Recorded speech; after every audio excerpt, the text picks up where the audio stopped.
So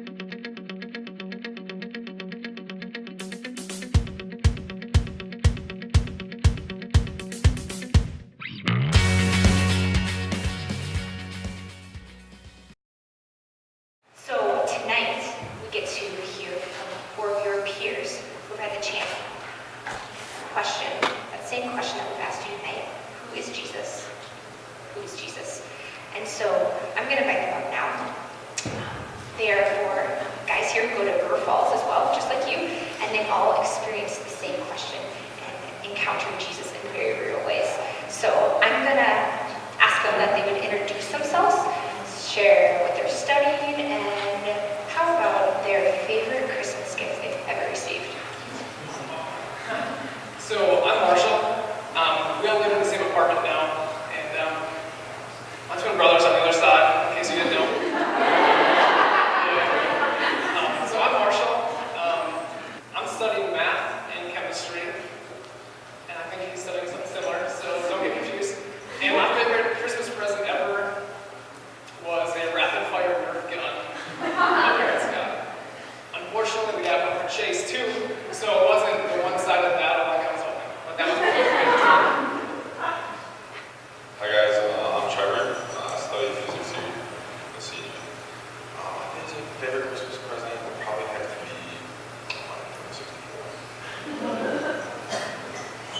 I'm Jacob, and I'm the senior here. I study digital film and television, communications, as well as psychology.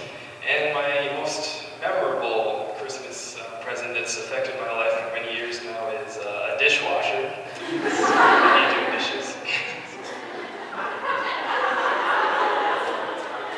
Alright, my name is Chase Benzine. I am studying math and chemistry.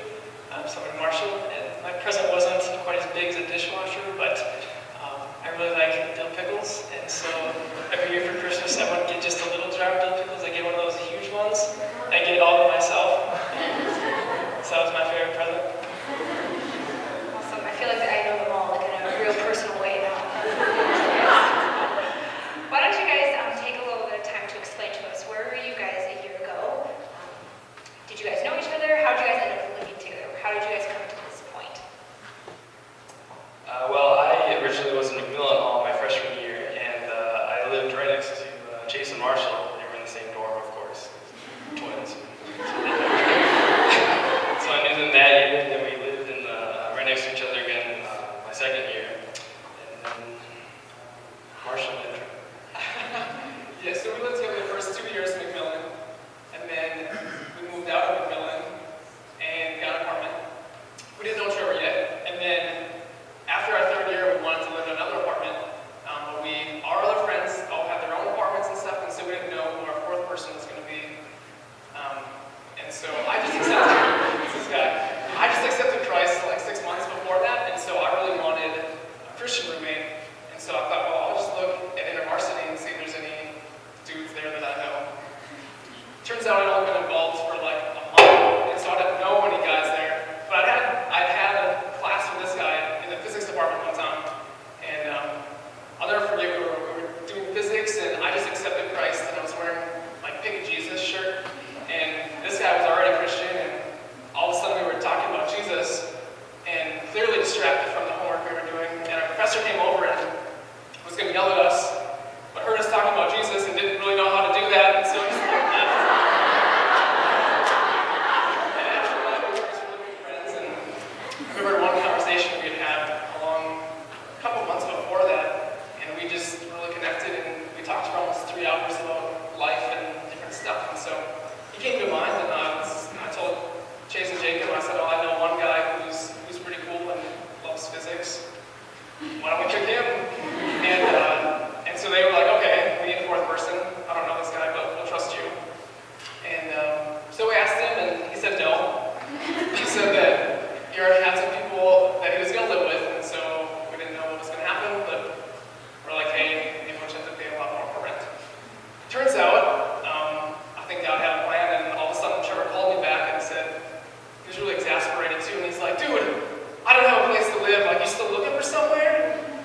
So I thought about this question a little bit, and one thing that really comes to mind, especially when I first accepted Christ in my life, would be the word Savior.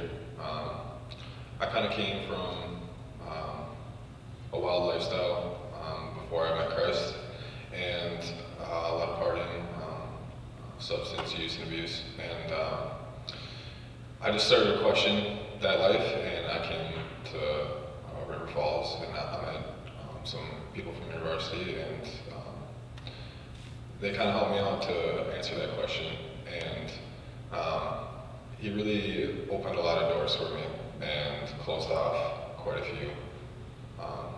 And so I would say he really stopped me out, and I would say he saved me from a rough life. And so when I think of Jesus, especially during that time, I think of my Savior.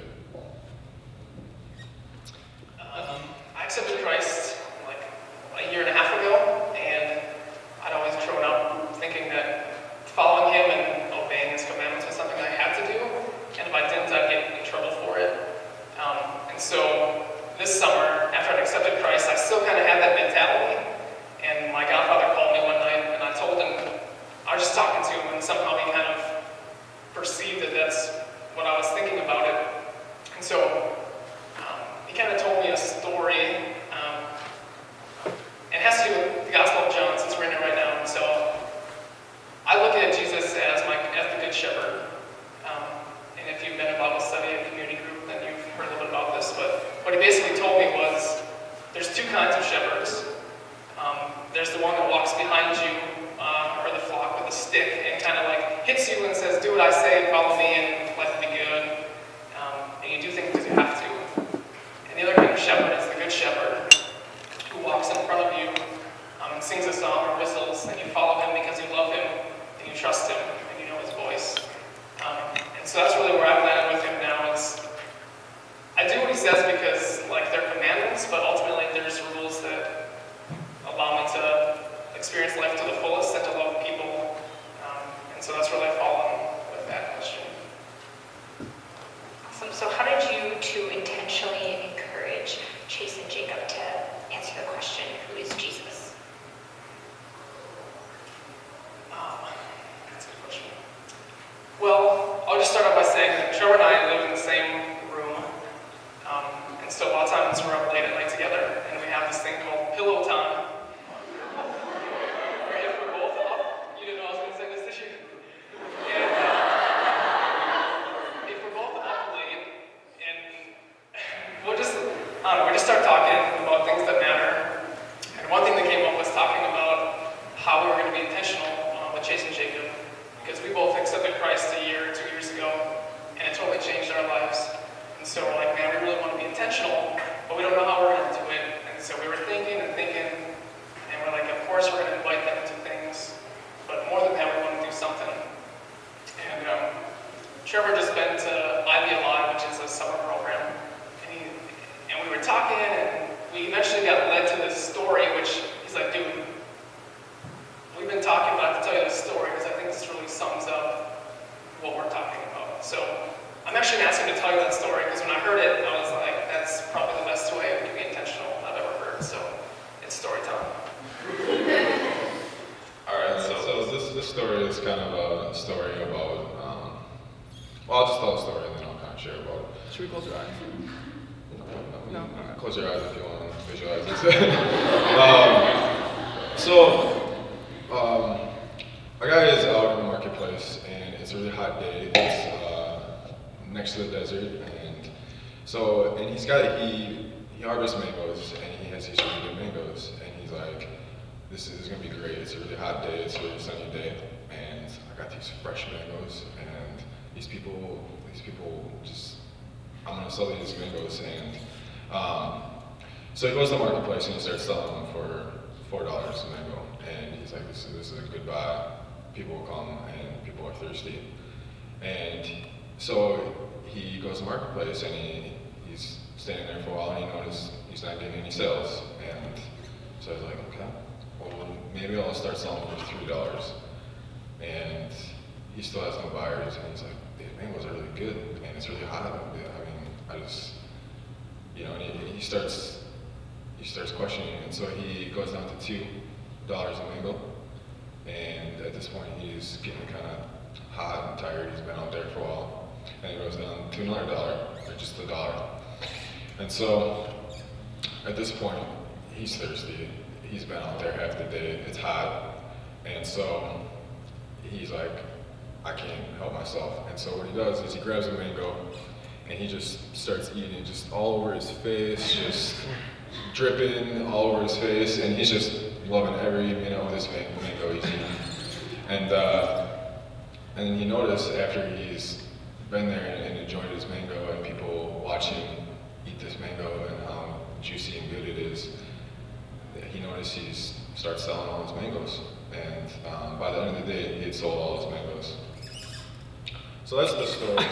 I'll wrap it up. So, because you missed part of it, him and I had already been talking for 3 hours about how we were going to be intentional, and then the story came up. And when he said it, it blew my mind because it was his perfect picture. And so I'm going to kind of explain it to you because you weren't at Pillow Time with us for 3 hours. The reason I love this story, if you imagine that Trevor and I are two people who are selling mangoes, like we know we have this awesome mango that's super juicy and good on a hot day. The mango's Jesus. So it's out there. And we're like, well, we could work really hard at this and really try to like sell this to them, be like, dude, you gotta try this. This is the best mango you've ever had. And we could really try to sell it to them. But we're like, we're gonna get really burnt out trying to sell this mango, and they're not gonna believe us anyway. And so what we finally decided was, just like the guy in the story, we could just eat the mango and really enjoy it, kind of just all over our face. So when they see us, they're like, dang, these guys have something that I don't have, and that looks really good. And so what we really did was, we're just gonna love each other and like really enjoy Jesus and what he's done in our life. And they'll just see that, and then they'll ask us about it. And so that's basically what we did. We just really loved each other and had Pillow Time. We hope that they could tell that we had something that maybe they didn't have, and maybe it was something that they wanted. And so, I love a saying by John Piper, and it says, God is most glorified when we are most satisfied in him. And that goes with the mango story, because when we're most satisfied in him and what he's done, people are going to see that, and they're going to want to question that and see what you have that they don't. And that's how I came to faith, so that's really how we decided that'd be the best way to go about it. So that was the main thing, but we also were intentional. We invited them to guys' time, we invited them to large group, we invited them to community group. I think they got tired of us inviting them to these things eventually, but they were coming and it was good and a lot of fun, so that's kind of how we were intentional about it. Awesome. So Chase and Jacob, did you guys notice that they were being intentional? Like, did you notice they were selling mango here and there? Did it feel like genuine or pushy, or like describe your experience with that? I guess Marcia and I both study a lot, and my first 2 years I was kind of all books and not a whole lot of fun and time with people. And after, I didn't realize at the time, but after Marcia became a Christian, we used to spend late nights at the library doing homework and preparing for the next test, and for a couple of weeks in a row, I was like, hey, I'm gonna go to the library and study. Do you want to come with me? And usually we'd always go together, but sometimes he'd be like, no, I've got community group tonight, or I really want to talk with this dude or this person. Can I just talk with them, talk about life? And I didn't know at the time, but I just saw a change in attitude about the things he did and his parties in life. So I guess in that sense, I saw that he had something that I didn't have. Like, my goal was homework, and I did well in school, but one time I just got a terrible grade on a test, and I was just crushed, because I was like, when you just put your grades at the high of a level, you're bound to fail once in a while. And if you're not leaning on the right thing, it can be pretty devastating. So I noticed that right away. And I guess just with them being intentional helped a lot, because I knew community group was out there. I knew Intervarsity met, but it helped to have someone to kind of keep them in mind, be like, hey, I'm going, if you want to join me, please do. And so Trevor kind of dealt with men's time, It's kind of for Intervarsity guys and whoever they want to bring along to hang out. And so he would invite me to that, and I go there, we play food poker or like disc golf in the snow, whatever, and just do cool stuff together and hang out. And Marshall always invited me to Q&A with Brian Ost, and just, he's like, hey, if you have any questions about Christian living or you want to try to stump him, feel free.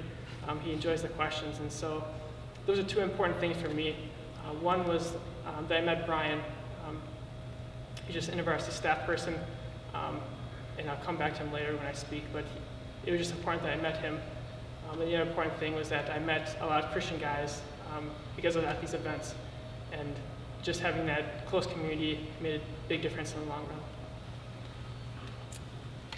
Yeah, and move on for a second. I think it's on. I think you could all hear him, but I'm just gonna make sure it's on now. We could hear you though. It's good. I guess for me, it was just one main thing. I noticed Trevor and Marshall would read their Bibles. I'd always be around apparently, and I'd see them reading, and that made me curious. And like, obviously, they're reading it because it's interesting or something. It made me want to know more, and so I guess that was the main thing. And then also inviting me to things such as men's time, as Chase said, and eventually large group and community groups. And so it just, it didn't feel pushy at all to me, which was good, because if you try and push me, I'm just going to go farther away. So I guess that was it for me, just wanting to know more, because if they're so interested in the Bible, then there's something good in there. Awesome. So both Chase and Jacob, you guys came to know and follow Jesus at Fall Conference a little over a month ago. Can you describe where your heart was at leading up to Fall Conference, and then your experience at Fall Conference? Yeah, growing up, I was raised Catholic, and my parents are heavily involved in the Catholic Church and whatnot, and so was I. They made me go to religion classes every Wednesday night, confirmation classes and all that. I was an altar server at church, and I even worked for my church for 2 years as a sacristan, setting up for masses and whatnot. But that didn't necessarily make me a believer and a Christian. And so I never really was a Christian going into college here. And I know when I first got here, I wanted nothing to do with God. It was just a new experience and new things to be happening. And I feel like I maybe didn't have time. And so that was always my excuse. And I was always skeptical of God. And I had kind of a rough time last spring and this summer. I had some issues going on. I've enjoyed my college time, and it's been fun, but I always felt like there was something missing. And so I started going to men's time last spring, and that was really nice just to get to know some of the guys from the chapter and just spend some time with them. And they're not all like crazy or anything, they're regular people. And so this semester came around, and Trevor invited me to large group probably like a month into the semester, and so I was like, well, I'll give it a shot, might as well. And so I went, and it was all right, it was pretty good. And then I was like, well, I might as well go next week. And I continued to go, and then I was invited to his community group. Actually, that's later. So I went to large group, and then they were talking about this fall conference thing. And so like, oh, that's interesting. And they all said that they were going. I was like, okay. And well, I was like, it's gonna be a lonely weekend. So honestly, the only reason I went, I wasn't looking to see if I could get anything out of it, but I went because it's like, well, I don't want to be lonely here all weekend. So I'm like, all right, I'll go. Who knows what's gonna happen? So then I decided to go to fall conference. I guess, just to give you a brief history, I won't go into history, I won't take that long, I hope. But I grew up in a Lutheran church. I went to church every Sunday, went to youth group, confirmation, went on mission trips. But for me, it was really a roller coaster ride. I go to mission trips, and I just had the best time of my life, and I would leave there being like, hey, I want to serve people. But then after a couple weeks, I'd get back in the routine of things. And I just had that experience. And then right before I went to college, Marshall and my dad and my godfather went to Canada. And I was out on the water one day with my godfather, and we just had a heart-to-heart. And in the end, he ended up challenging me. He said, there's going to be a lot of clubs and stuff on campus tonight, which you're obviously going to get involved in some of them, but I challenge you to check out some Christian ones as well. There's probably going to be a couple. He said, so check out as many as you can, and I challenge you to pick one of them and go to it for a little while at least. So when I did that on campus, I honored my agreement with him, and I checked out a couple, and I ended up with Intervarsity, just because I enjoyed the people and the atmosphere. And so I went there, and I ended up having like a one-on-one discipleship with Tim Prince, who's going to speak tonight. And we went through John, and I remember one point in our discipleship, we were going through John, and I heard the story of Lazarus, where Jesus was traveling down the road, and Lazarus' sister came in, and Lazarus had died, and Jesus was coming back, and she asked him, we were just kind of overwhelmed. And so he came, and he raised him from the dead. We were doing a manuscript at the time, and so I kind of went through this, and he asked me, he said, well, can you just like summarize it for me quick? And I said, yada, yada, yada. He just raised Lazarus from the dead, and then he cut me off. He said, can you tell me more about that? Like, how'd you feel? I was like, well, like, that was cool. He's like, that was cool. He's like, that was amazing. And I was just kind of taken aback. I was like, whoa, this is crazy cycle, dude. But in that moment, after I left there, I realized that as a chemistry and math major, I'm rational. And I was trying to approach Jesus on an intellectual level. And although if someone asked me when I was younger if I was a Christian, I would have said yes. And I wouldn't have been lying, but I also knew deep down that I didn't have that relationship with him that I could just feel in some people. And so I kind of drifted away from Intervarsity. I just got busy with schoolwork and stuff, and that's kind of the point when Marshall accepted him. And so I ended up coming, they started inviting me to stuff, and one thing that they kind of pushed was this fall conference deal. And I have to apologize, I think I declined them like 9 times before I was like, okay, I'll go. And Marshall was like, okay, and he went and signed me up here, so it was official. But I think it was important that all along they've been asking me to attend these things like men's time and meet with the guys, because if I wouldn't have known a lot of the guys going out, that would have been my excuse to not go. Like, I don't know anyone. I just would feel uncomfortable, so I'm not going to go. But I ended up going to a fall conference, and I met a ton of great guys there. It was a great atmosphere. We did, I read the Bible on my own, and we meet as a small group. It was just a great atmosphere for spiritual growth. And when it came down to the last night there, we met as a big group and sang songs. There was a speaker, and he was speaking, and I just kind of zoned out. And I think the Holy Spirit kind of worked in my heart and directed my thoughts. And I started thinking about Brian Ost, who's the varsity staff, and he's got a beautiful wife and 2 kids. And he just gives so much time to Intervarsity, and especially the guys, that I just had to kind of question why he was doing the stuff he did. Like, he obviously was spending time with his family, and he had a nice job engineering, and he put into working on staff. And I was like, man, this doesn't make sense. Like, I'm trying to rationalize my way through it. Like, I just couldn't understand it.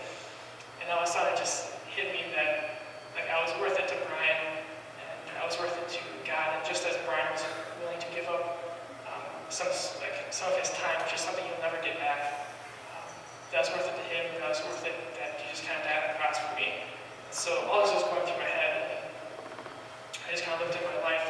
I was like, God bless me with like so many things, like intellectually, with parents, with great girlfriend, a loving brother, and great roommates. And I was like, man, he's teaching me all these abilities just so I can like go to school and ace a math test or math quiz. And I was like there's something more important to be living for. So in that moment, I accepted Christ, and just in tears, and some of the people at Intervarsity, Jonathan Reed came and gave me a hug, and I just broke down. And so, yeah, that was the night I accepted him, and best thing I ever did. So, Marshall and Jim were also at fall conference with both of you. Do you guys want to explain a little bit about what was going on with you guys at fall conference, how you guys were experiences with them, and what your guys' story of this was? Before I do that, did you want to share anything else, Jacob? Like, yeah, you talk about. I want to hear part of your testimony too, Because I've never heard it. This is all so lost to me. So we get to call fall conference, and I don't know what to expect. You know, I'm like, well, I'm here, so I might as well give it a shot. This Jesus guy. And so I was in this track crossroads with Trevor, and it was all about learning about Jesus. And I've always been skeptical, like, did Jesus really exist and all that? And this crossroad, like, addressed that specifically, actually, surprisingly. And I started hearing make sense, and it was all coming together for me. And I received my first Bible on the first night there, actually. And then I remember the next morning just reading it, and I'm like, wow, Jesus was quite a guy. And then the conference went on, and it was just pretty amazing. And then I decided that I was going to accept Christ into my life. So I knew going into the final ceremony deal, and they wanted everyone to stand up who was accepting Christ, and I was in like the second row from the front, and so like, oh, everyone stand up, and I didn't like see anyone stand up, so I was near the front. But then I stood up, and I was like, and then everyone starts clapping, and I'm like, oh, no, I'm like the only one. I was really nervous. Then I turned around, and then I saw other people, and then I saw Chase, and I was like, wow, that's crazy. Chase is standing up too. It's great. And so it was quite an experience. It changed my life. And I'd heard that coming in, that it's changed several people's lives, and it's really good. I suggest going to it if you ever have a chance. So that's kind of almost all we have to say, but we also want to close it up and just hear how life is different for both of you having accepted Christ. It's only been a month and a half since it happened. We're just going to share, for them how life has been different, and then it's an apartment, how our lives have changed, how our relationships have changed, and then we're just going to throw a couple extra comments in to do more sharing. Alright, so when I got back, I started on this reading plan. It was 5 minutes a day in the Bible from normally one chapter, and so I started that, and it's only 5 minutes a day, so it wasn't that much, and so I just continued to dig into Jesus and the Gospels, which is a really good place to start. Marshall told me to start in Genesis, which everyone else told me not to, so I didn't listen to him, but I started in the Gospels, and it was really good at just continuing to read my Bible every day. Some days I forget, or some days I don't have time, I guess. So I'm not perfect, but I get caught up, and that's really helped, just reading my Bible every day, going to church on Sundays, community group on Tuesdays, large group on Thursdays. There's never too much time in between things. So that's what I think is really good about Intervarsity is you get to experience large group on Thursdays, and then the community groups are anywhere between Monday and Wednesday. So you never go too long without being in community with other people from the chapter. So that's really helped. That's helped me continue to follow God. Boy, it's a big question. How has it changed my life? It's only been a month, so I'm a young Christian. But I guess I have to say that it changed my priorities in life. As I mentioned before, it was like homework was at the top of it, and I just had to restructure that completely and put God at the top. And it's also changed the way I approach problems or difficulties in life. I kind of look at it I try to look at it from a biblical standpoint instead. And it kind of takes some of the pressure off as well, being like, I know God has a plan for me, and that I trust in that. And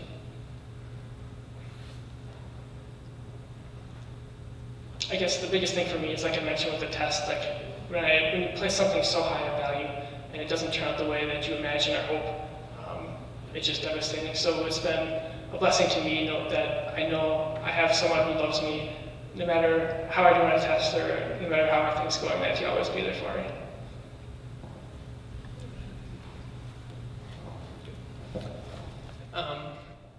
I think my favorite thing that we do now is we try to do it every Sunday. Sometimes it doesn't work out that way, but we've had a couple family breakfasts, and we're going to do more of them next semester. We're going to build it into our schedule, but on Sunday mornings, we try to make breakfast together. And so we'll make breakfast, and then we'll all sit around the dinner table together. And at first it was Trevor and I praying. We'll pray for us. And lately I've been like, Jacob, you want to pray? And that's always exciting. But it's just been really cool to sit down as a family to a meal together, and to approach it as a family, to like hold hands. I know we're all dudes, but we all love Jesus. And so we'll just like hold hands and we'll just pray. And then afterward, we'll just be talking over breakfast, but we're talking about things that matter. We're like asking how each other are doing, how their relationships are going, how classes are going. I just feel like overall, as an apartment, we've become a lot closer together. We talk about things that matter. Trevor and I have pillow time, Like, apparently Chase and Jacob do too. And,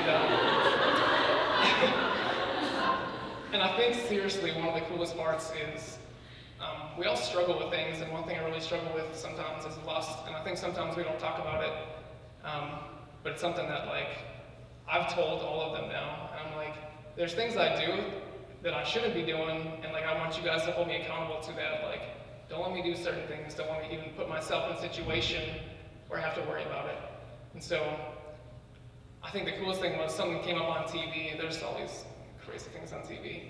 And I was just in the kitchen and I could see the TV and I was like, this isn't helping me.